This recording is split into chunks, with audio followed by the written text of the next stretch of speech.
Fala pessoal, bem-vindos para mais um vídeo aqui no nosso canal com esse empate heróico do Botafogo, né? O Botafogo aí 9 jogos sem perder, sem saber o que é derrota com o técnico Ancelotti, né?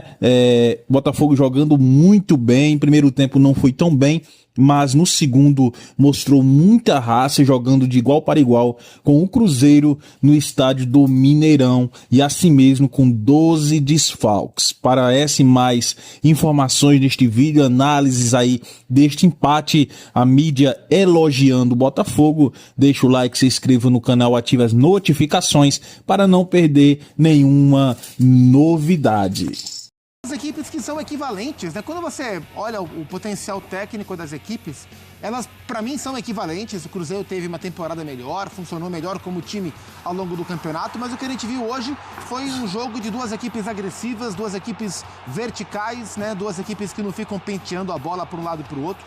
São duas equipes que buscam o ataque de maneira muito rápida e a gente viu um jogo equilibrado nesse sentido, que de fato, pela narrativa do jogo, parecia que encaminharia a vitória do Cruzeiro, mas o Botafogo não desistiu e foi atrás, né? Descontou depois do 2-0, a gente está vendo ainda o primeiro gol do Cruzeiro, a gente viu ali, mas depois do 2-0 o Botafogo teve força para buscar o empate no final, com o pênalti marcado. É um jogo que tira o Cruzeiro da briga pelo vice-campeonato, né? O Palmeiras é o vice-campeão brasileiro. Para o Botafogo, mantém viva a chance de uma vaga direta à Libertadores. Mas bom jogo, gostei do que vi no Mineirão. Donk, 2-2. É um jogo bem aberto. E assim, se você olha pela clareza das oportunidades, até parece que foi um jogo de maior número de finalizações ainda do que de fato foi. Justamente por essa característica, né? De um jogo de lá e cá, o Cássio fazendo grandes defesas, o Cruzeiro indo melhor no começo, explorando bem o lado esquerdo e criando diversas situações até um pouco melhor na primeira etapa. Então foi um jogo muito agitado. No final é agitado também pelas intervenções do VAR, né? Para a questão de penalidade, expulsão do David Ricardo. E um empate que acaba com essa esperança ali do Cruzeiro de ser uma tentativa de ser vice-campeão, mas também não tem tanta influência, já que é um Cruzeiro que certamente na última rodada vai estar olhando mais para a Copa do Brasil. Bom pro Santos, que ainda que vai enfrentar um Cruzeiro já provavelmente muito modificado, agora nem a esperança de vice-campeonato tem. O Cruzeiro entra basicamente para cumprir tabela. De qualquer forma, é um campeonato que termina na terceira colocação, de um trabalho muito bem feito pelo Leonardo Jardim. Lembrando que o Cruzeiro não termina entre os 3 primeiros desde que foi campeão em 2014. E a gente lembra o que rolou de 14 a 25, então, o in-between é importante. Exatamente, então você voltar nisso, e com uma campanha merecida, né, de um time muito sólido, o reta final só que acabou marcado por muitos empates, né, acho que isso também acabou comprometendo qualquer tipo de esperança numa luta pelo título. O Cruzeiro, nesse momento, não perde desde o final de setembro, mas nos últimos 12 jogos em que ele está invicto, foram 4 vitórias e 8 empates. Então acho que isso acabou determinando muito essa situação de não lutar pelo título. Mas assim, o Leonardo Jardim o tempo todo falava que a briga era para a Libertadores, cumpriu isso e o brasileiro do Cruzeiro foi excelente.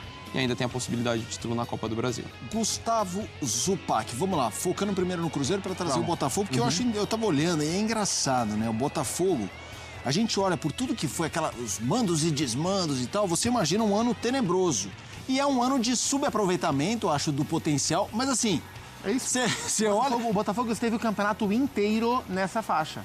Não é que o Botafogo foi lá para 11º, arrancou e terminou em... O Botafogo ocupou do 4º ao 6º, 7º lugar o campeonato inteiro.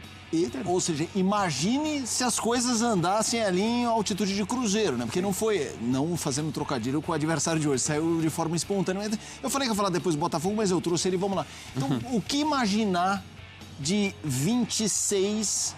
considerando o Ancelotti mais tempo, esse elenco talvez reforçado, ou não dá para imaginar? Não dá para imaginar, porque não dá para saber o que vai ser não do Botafogo como clube, mas da disputa pelo controle da SAF.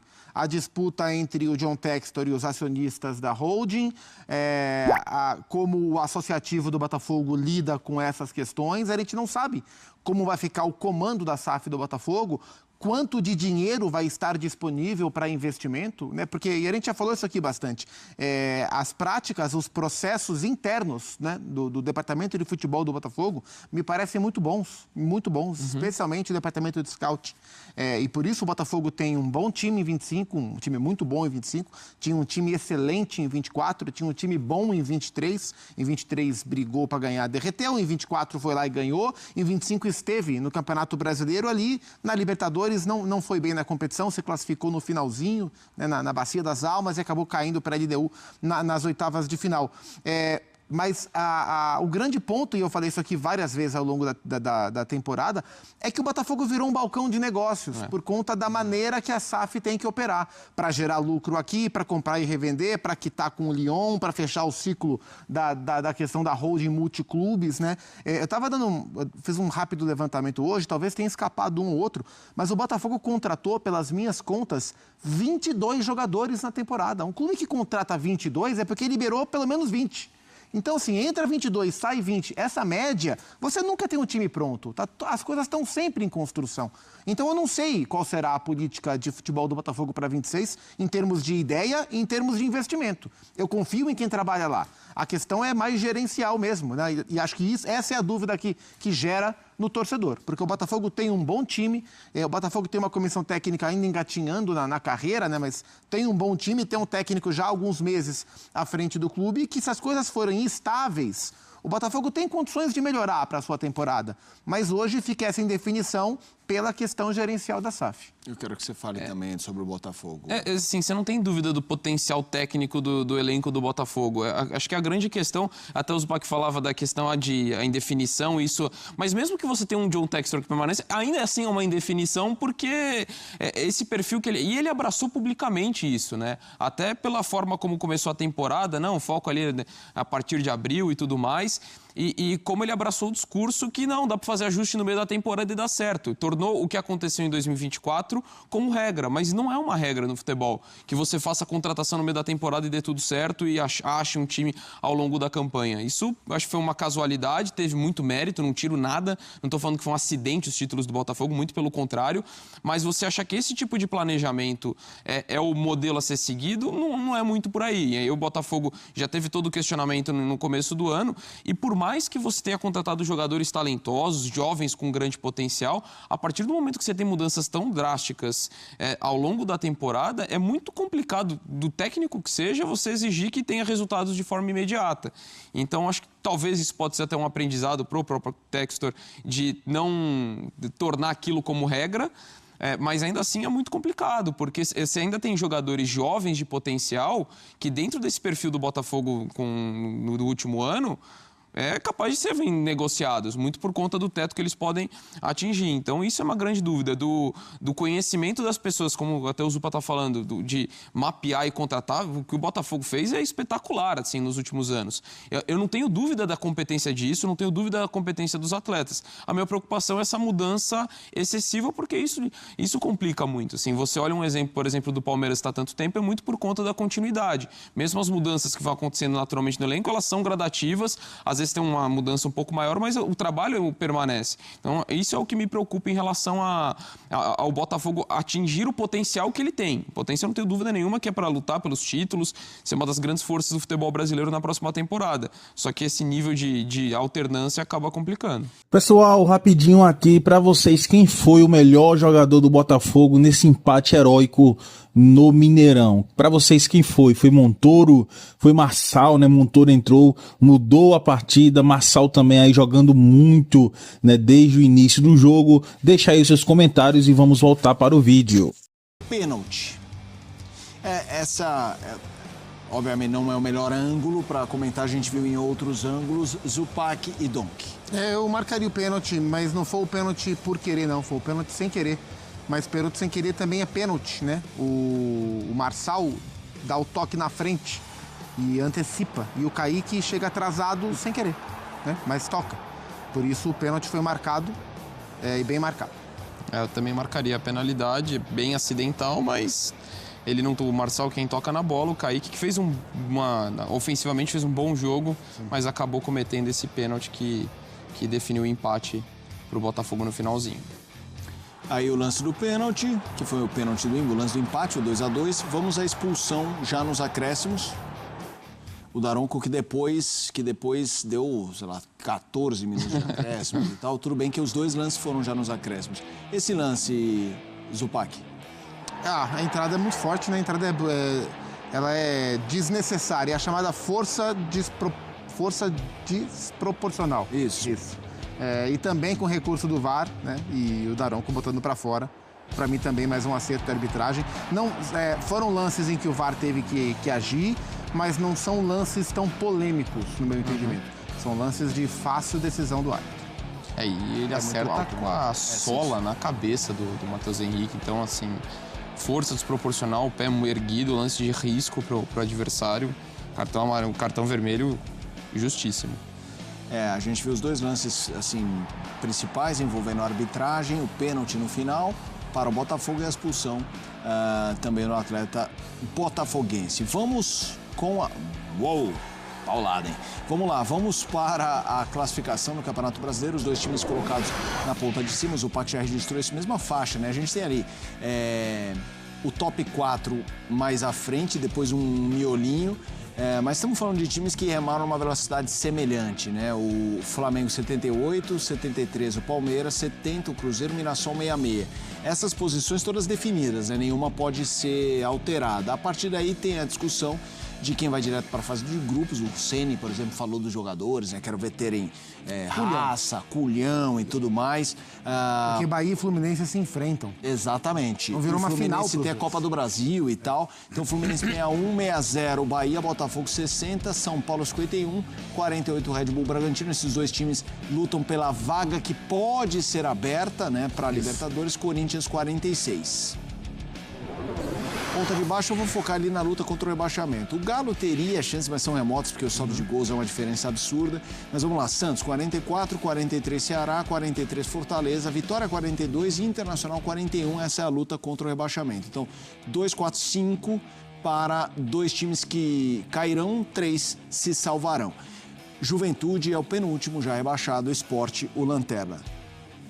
Série B que vai ser já assunto, essa luta contra o rebaixamento, né? A permanência ou não na Série A destes 5 times. Vamos ouvir o técnico do Botafogo, Ancelotti Filho, chegando aqui.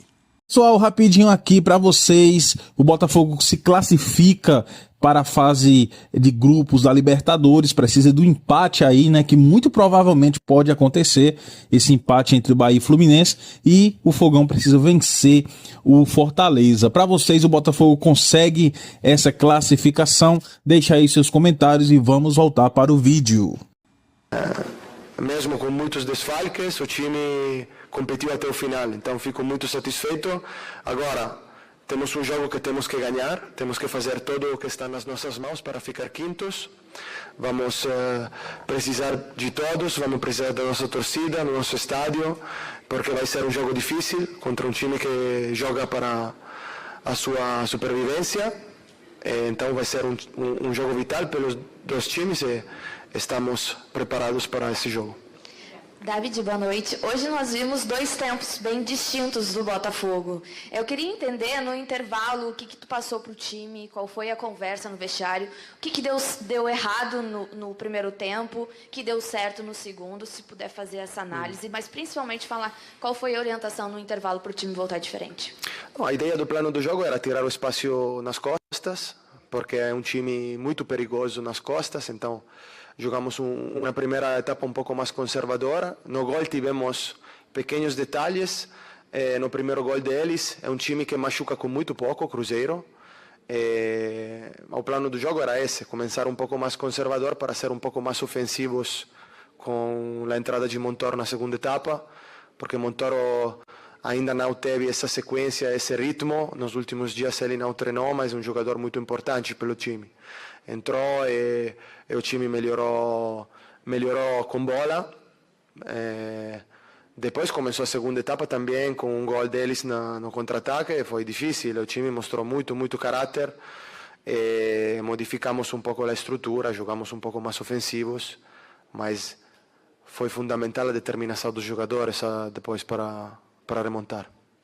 Mister, foi Podemos dizer que foi um ano muito difícil para o torcedor do Botafogo, um ano que o torcedor do Botafogo sofreu muito, teve duras eliminações, duras derrotas, e podemos até conversar com alguns torcedores saindo do estádio, a alegria deles de ver de novo o Botafogo lutando até os últimos instantes pelo resultado. O que você pode deixar para o torcedor do Botafogo, faltando uma rodada e tendo esse objetivo tão importante que é a briga pela classificação pela Libertadores? Obrigado.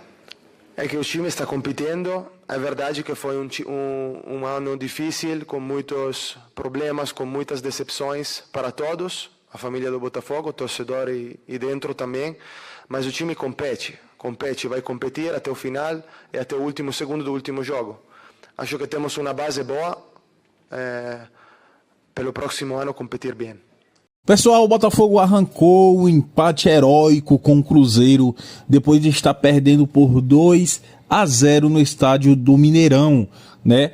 O que parecia ali queria ser mais uma derrota, né, do Botafogo para o Cruzeiro, com uma grande atuação do goleiro Cássio, né, mudou nos minutos finais. Isso porque Cássio, que estava pegando muita bola, né, no final do jogo ali, deixou passar o gol de Marçal, né, e também era indefensável, e também ali o pênalti bem convertido pelo lateral esquerdo Alex Telles, que vem fazendo uma temporada excepcional. Botafogo agora chega, bate os 60 pontos e empata com o Bahia, mas perde no número de vitórias, né, 17-16 para o clube baiano. E o Botafogo agora necessita de uma vitória contra o Fortaleza no Newton Santos e de pelo menos um empate entre Bahia e Fluminense para seguir aí na 5ª colocação e se classificar para a fase de grupos da competição. Mas mesmo que não aconteça esse empate, o Botafogo ganhando já se classifica na 6ª colocação e existe aí grande possibilidade de se classificar através da Copa do Brasil, tendo em vista que o Cruzeiro é o grande favorito a conquistar a Copa do Brasil 2025 e aí abriria a 6ª vaga direta para a Copa fase de grupos da Copa Libertadores. Se você gostou do vídeo, gostou do empate do Fogão, aí depois de estar perdendo de 2-0, deixe seu comentário aqui, também comente de onde você está falando, seu estado, sua cidade, para a gente mandar um alô no próximo vídeo.